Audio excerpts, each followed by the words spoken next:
ముఖ్యమంత్రిగా మొట్టమొదటిసారి బాధ్యత చేపట్టిన ఎల్బీ స్టేడియంలో మొదటి సంతకాన్ని రైతులకు ఉచిత కరెంటు ఇవ్వాల్సిందే. తెలంగాణ రైతాంగాన్ని ఆదుకోవాలి. కాలిపోతున్న మోటార్లు, పేలిపోతున్న ట్రాన్స్ఫార్మర్లను అన్నిటిని కూడా సరిదిద్దాలి అని ఉచిత కరెంటు మీద మొట్టమొదటి సంతకం పెట్టి ఆనాడు ఉచిత కరెంటు రైతులకు ఇవ్వడమే కాకుండా దాదాపుగా 1300 కోట్ల రూపాయల రైతుల బకాయిలను రద్దు చేయడమే కాకుండా వేలాది రైతుల మీద ఉన్న క్రిమినల్ కేసులను రద్దు చేసి మొదటి సంతకం పెట్టింది డాక్టర్ వైఎస్ రాజశేఖర్ రెడ్డి.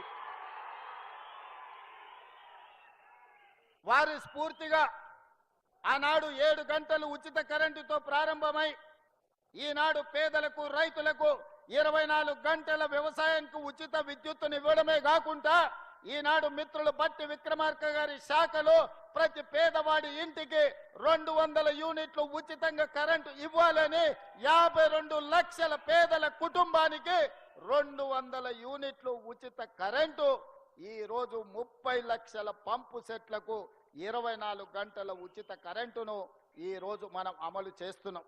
ఆనాడు 2004 నుంచి 2014 వరకు